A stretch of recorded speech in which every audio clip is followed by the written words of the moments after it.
예, 그럼 각 국내외 변수들에 대해서 진단을 해보고 주식 시장에서의 전략 세워보도록 하겠습니다. 하이투자증권 투자솔루션팀의 이동근 차장과 함께합니다. 어서 오십시오. 먼저 한국 증시 자체에 대해서 앞으로 어떻게 볼지, 왜냐면 뉴욕 증시는 막 신고가 다우 28,000, 헤드라인 주말에도 엄청 찍었는데 우리는 못 따라갔잖아요, 어제. 오늘장도 좀 지지부진하고.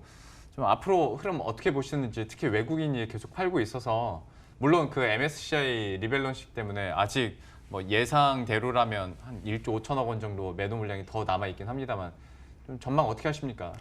일단 뭐 말씀하신 대로 제일 아쉬운 부분이 역시 저는 외국인의 수급이라고 생각을 합니다. 사실 뭐 그 MSCI 편입 비중 조정이라는 그 이슈가 계속해서 좀 발목을 잡고 있다는 생각을 안 할 수가 없고요. 사실 외국인이 8월부터 10월까지를 보면은 3조 7천억 정도 순매도를 하면서 계속해서 좀 시장에는 수급적인 부분에 있어서의 뒷받침을 못 해주고 있다. 이렇게 말씀드릴 수가 있는데, 바꿔 말씀드리면 또 이제 외국인 수급이 또 지금 보면은 그렇다고 해가지고 뭐 매도 물량이 굉장히 뭐 많이 나오거나, 예를 들면 뭐 하루에 뭐 몇천억 정도의 매도가 나오거나 이런 국면은 아닙니다. 분명히 이제 이게 꾸준하게 나오기 때문에 이제 좀 약간 문제가 되는 부분이지, 사실 뭐 이렇게 사실 뭐 시장에 지금 굉장한 악재를 작용하는 부분은 아니고요.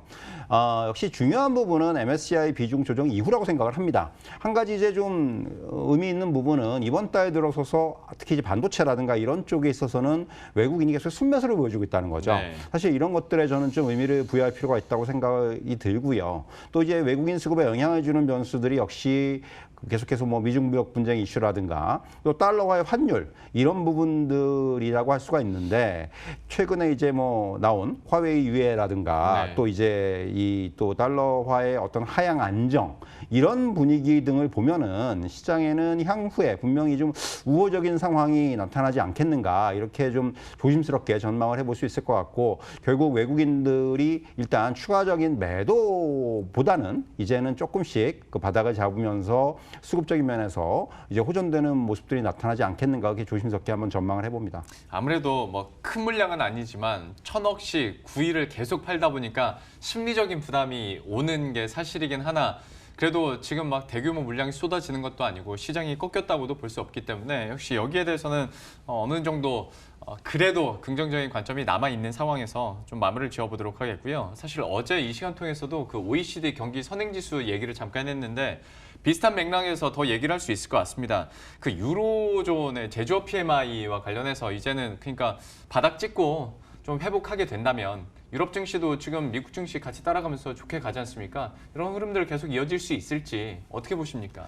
22일 날 이제 그 유로존하고 독일의 제조업 PMI가 같이 나옵니다. 사실 이제 어떻게 보면은 이게 최근의 흐름 자체를 보면은 어느 정도 이제 하락은 좀 멈춘 것이 아니냐라는 그런 스탠스입니다. 사실 이게 이제 뭐 이렇게 이제 하락을 멈췄다는 그런 신호들이, 그런 기대감이 나오면서 유로화의 방향성도 좀 이끌고 있는 상황이고, 말씀드린 대로 이제 시장의 기대대로 이제 유로존이라든가 독일의 PMI가 개선되면은 유로화가 반등을 할 거고요. 결국 상대적으로 이 달러화 가치가 떨어지게 되죠. 사실 이거는 뭐 지금 글로벌 금융시장에서 바라고 있는 바예요. 우리 시장도 만약에 이렇게 좀 이런 흐름들이 나온다면 원달러 환율도 추가적인 하락이 나오면서 좀 더 안정되는 국면이 나올 수가 있기 때문에 굉장히 중요한 상황이 이고요. 사실 저는 그 유로존의 전반적인 경기 부양 분위기에 좀 주목을 할 필요가 있다고 생각을 하는데, 뭐 아시겠지만 이제 신임 라가르드 22 총재의 정책 기조가 적극적인 완화, 부양 이런 쪽입니다. 사실 뭐 여러분들 아마 이전에 이제 IMF 총재할 때도 사실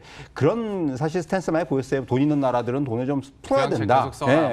그런 얘기를 했죠. 그렇기 때문에 사실 이런 그 기조가 어떻게 보면은 침체된 유로존 경기에는 좀 긍정적으로 작용하지 않겠는가, 이렇게 전망할 수가 있겠고, 무엇보다도 미온적인 태도를 보였던 독일이 부양 카드를 꺼내들기 시작했다는 점도, 이런 부분들이 결국 유로존 전반으로 좀 확산될 가능성이 크기 때문에 결국 그 점진적으로 이 유로존의 어떤 제조업 경기라든가 이런 부분들은 나아지지 않겠느냐. 그래서 좀 저는 조금 긍정적인 시각으로 볼 필요가 있다. 이렇게 말씀드릴 수 있을 것 같습니다. 이런 전반적인 글로벌 증시에서의 상승이나 아니면 회복 가능성들이 우리 시장에도 좀 호재로 작용했으면 하는데, 아직은 약간 우리나라까지는 바람이 안 불어온 것 같고, 그리고 그 실적, 상장사들의 실적 통계가 나왔지 않습니까? 근데 안 좋게 나오긴 했는데 이걸 우리가 몰랐던 건 아니고, 앞으로가 중요한 걸 텐데 여기에 대해서는 어떻게 보십니까? 예, 3분기 뭐 실적이 좀 부진할 거라는 거는 뭐 누구나 다 이제 어느 정도 알고 있는 얘기들이었고요. 사실 이제 어떻게 보면 저는 역으로 생각해가지고 그 다른 때 실적을 보면은 삼성전자가 사실 좀 긍정적으로 작용을 했는데 이번에는 약간 부정적으로 작용을 했어요. 오히려 삼성전자를 뺀 실적이 조금 더 좋았다는 거죠. 예. 물론 이제 그 큰 차이는 없습니다만은 이런 부분들 그만큼 지금 이번 3분기에는 그 반도체 업황이 그야말로 바닥을 좀 찍었다는 이러한 신호들이 좀 나온 것이 아닌가 이렇게 좀 이제 좀 말씀을 드릴 수가 있겠고 업종별로 보면 역시 뭐 음식료라든가 기계라든가 운수 장비, 특히 이제 뭐 자동차 업종 같은 경우는 오히려 선제적으로 바닥을 찍은 이후에 조금씩 이제 물론 이번에 충당금 문제가 좀 발생을 하긴 했습니다만은 예. 전반적으로 좀 이제 돌아서는 모습들이 나오기 시작을 했고요. 반면에 이제 뭐 좀 그 의료 정밀이라든가 섬유 의복이라든가 이런 쪽은 아무래도 큰 폭의 좀 하락을 시현하는 그런 모습이었습니다. 앵커께서 말씀하신 대로 사실 뭐 3분기 실적이 안 좋은 건 예상이 됐었고, 근데 다만 2분기 대비해서 매출액이라든가 영업이익이라든가 순이익 모든 부분들이 증가를 했다는 거죠. 결국 바꿔 말씀드리면은 앞에서 말씀드린 대로 상장사 실적이 바닥을 지나고 있다는 해석이 가능하다는 거고요. 예. 결국 이제 무역 분쟁의 완화라든가 또 반도체 가격 상승 이런 요인들로 인해서 4분기 그리고 내년 뭐 상반기 점점 실적이 이제 서서히 좀 그 터닝하는 이런 분위기가 나타나지 않겠는가 저는 그렇게 예상할 수 있을 것 같습니다. 좀 그렇게 됐으면 좋겠고 어떤 주가나 개별 종목에 있어서도 벌써 이걸 좀 반영하는 움직임들이 많이 나타나고 있더라고요. 계속해서 좀 실적 개선 그리고 내년에 다시 한번 좀 어깨를 필 수 있을지 기대감을 갖고 지켜보도록 하겠고요. 개별 종목에 대해서도 몇 개 여쭤보도록 할 텐데 차장님께는 네이버 아직 얘기를 못 물어본 것 같아서 저희가 거의 매일 물어보고 있거든요. 이 코너 담당하고 있는 전문가 2명은 지금에서 10% 이상 빠지면 그땐 사도 되는데 지금 너무 많이 올랐다라는 사람이 있고 근데 기업 가치가 업그레이드 됐으면 투자 전략이나 가격대도 다시 재산정해야 되는 거 아닌가라고 생각도 듭니다. 좀 여기에 대해서 어떻게 보십니까? 그러니까 뭐 단기적인 측면에서는 좀 많이 오른 건 맞습니다. 그런데 저는 이제 네이버 같은 경우는 중장기 접근이 필요한 시기가 됐다는 말씀을 드릴 수가 있을 것 같아요. 사업적인 측면에서 이제 전환기를 맞이했다는 표현을 쓰고 싶은데 네. 결국 지금 플랫폼 시장에서의 변화, 검색, 간편 결제, 쇼핑으로 이어지는 시너지 효과가 향후에는 나타날 수밖에 없는 이제는 그런 요번에 이제 그런 그 결합이 나타났고 사실 그러면서 결국 그 라인이라는 강력한 모바일 메신저와 그리고 이제 야후 재팬이라는 어떤 이제 그 핀테크 쪽에서 강점을 가진 예. 이런 기업들의 결합은 향후에 인터넷 커머스 핀테크 컨텐츠 사업을 포괄하는 강력한 경쟁력을 확보할 수 있다는 점에서는 시너지 효과 측면에서 매우 크다고 할 수가 있을 것 같습니다.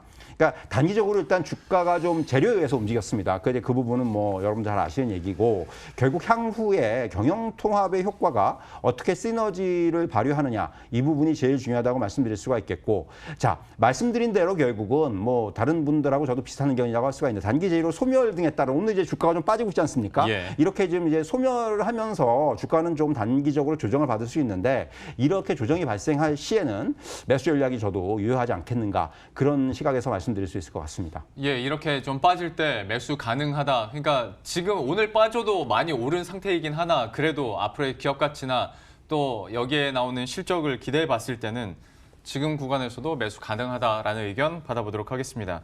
두 번째는 이마트 보도록 할 텐데요. 이마트 같은 경우에는 유통업종 안에서 증권사들이 약간 의견이 좀 갈리더라고요. 증권사 리포트 보면. 아직까지 계속 바닥이다. 바닥 다지기 하고 있다. 라면서 좀 부정적으로 보는 곳이 있는가 하면 이젠 회복의 때가 됐다면서 그 SSG닷컴도 좋게 그쵸. 얘기를 하고 목표 주가를 오히려 상향 조정하는 리포트도 있었단 말이죠. 차장님께서는 어느 쪽입니까? 일단 이 종목에 대해서 좀 의견이 엇갈리는데 부정적으로 보는 견해들은 일단 영업 환경이 여전히 안 좋다는 거죠. 네. 사실 뭐 아시다시피 이제 물론 이제 그 앞서 말씀드린 대로 그 하신 대로 이제 SSG닷컴의 경쟁력은 충분히 이제 좀 인정을 해줘야 되는 부분이 있지만은 어쨌든 간에 지금 그 이런 그 대형 마트들은 어쨌든 간에 이 영업 환경이 그 온라인 쪽에서의 어떤 강력한 성장세가 예. 오히려 이제 좀 그 악재로 작용을 하고 있고 그리고 이마트 같은 경우는 아직까지 밸류에이션이 높다고 보는 그런 시각들도 많아요. 이제 이런 네. 부분들이 좀 이제 부정적인 요인들이고 다만 실적 측면에서는 바닥을 확인했다는 분석이 좀 대세인 것 같아요. 그래서 사실 기저효과라든가 이런 부분들은 충분히 기대해 볼 수 있는 그런 시점이다라고 말씀드릴 수가 있겠고 무엇보다도 이제 그 전문점의 구조조정이라든가 그리고 오프라인 기존점이 이제 어느 정도 그 성장의 하락세가 좀 마무리되면서 성장률이 다시 회복이 되고 있다는 부분, 그리고 편의점, 이마트24라든가 이런 부분에 있어서의 위상 제고, 결국 이제 전반적인 어떤 그 회사의 그런 그 분야들이 바닥을 찍고 조금씩 이제 돌아서는 이러한 국면으로 전환을 하는 모습이기 때문에 이런 부분들은 충분히 이제 그 주가 자체가 많이 빠져 있는 상황이기 때문에 어떤 그 낙폭 과대, 그리고 이제 그런 관점에서 한번 접근하는 건 충분히 가능하다. 저는 이렇게 말씀드릴 수 있을 것 같습니다. 낙폭 과대 측면에서 접근 가능하다 얘기해 주셨어요. 여전히 좀 차트상으로 봤을 때는 많이 빠져 있는 상황이기 때문에 이마트에 대해서도 좀 긍정적인 쪽으로 얘기를 해주셨고요. 마지막으로 이제 전반적인 시장 전략을 세울 때, 근데 이것도 말에 어폐가 있는 게 요즘에는 이제 시장사라는 말 잘 안 하잖아요. 개별 종목으로 이렇게 접근을 해야 되는 건데 그래도 큰 전략 측면에서 어떻게 보고 계십니까? 사실 이제 뭐 미증시를 비롯해서 글로벌 증시가 전반적으로 이제 위험 선호 스탠스들이 나타나고 있습니다. 그러면서 상승 흐름을 지속을 하고 있는데, 다만 이제 오늘 우리 증시도 보여주듯이 뭔가 이렇게 좀 아직까지 그 미중 간의 무역 협상이라는 부분이 명확하지가 않지 않습니까? 이런 예. 불확실성 때문에 결국에 악재에 노출됐을 때 시장이 얼마나 이거를 잘 방어를 해주느냐. 미국 증시는 어젯밤 같은 경우 악재에 노출됐지만은 예. 방어 잘 했어요. 근데 우리 증시는 조금 이제 그 부분에서는 조금 아쉬운 측면들이 있지만은 어쨌든 간에 이런 부분들, 지금 시장의 어떤 흐름은 이제는 조금씩 위험 선호 쪽으로 돌아서고 있다는 부분은 긍정적이고요. 일단 외국인이 매도 모습을 보여주고 있다는 것, 그리고 거래량이 좀 부족하다는 부분, 이런 것들이 아직까지는 조금 아쉬운 요인이긴 합니다. 다만 시장 전반적인 글로벌 시장의 유동성 확대라든가 시장 악재 완화, 그리고 무엇보다도 IT 업종이 시장의 중심으로 나서고 있다는 것. 삼성전자라든가 SK하이닉스가 어제 같은 경우 다 신고가 경신을 하는 모습이 나왔고요. 예. 이런 요인들을 보면은 시장의 어떤 점진적인 상승이 이어질 것으로 전망이 되고 있고요. 근데 앵커께서 말씀하셨지만은 저도 이제 지수적인 측면은 계속해서 어떤 이런 불확실성이 남아있기 때문에 일단 지금 종목들의 움직임이 좋습니다. 특히 IT들. 그래서 사실 저도 종목 중심의 대응, IT 내에서의 어떤 순환적인 그런 대응 정도가 저는 가장 지금으로선 유효하지 않겠는가, 그렇게 말씀드릴 수 있을 것 같습니다. 예, 각 대회 변수들 그리고 종목별 전략과 함께 큰 그림에서의 시장 전략까지 이렇게 들어봤습니다. 지금까지 하이투자증권 투자솔루션팀의 이동근 차장과 함께했고요. 저희들도 여기서 함께 인사드리도록 하겠습니다. 끝까지 마무리 잘 하시고 저희들은 내일 이 시간에 다시 찾아뵙도록 하겠습니다. 시청해주신 여러분 고맙습니다.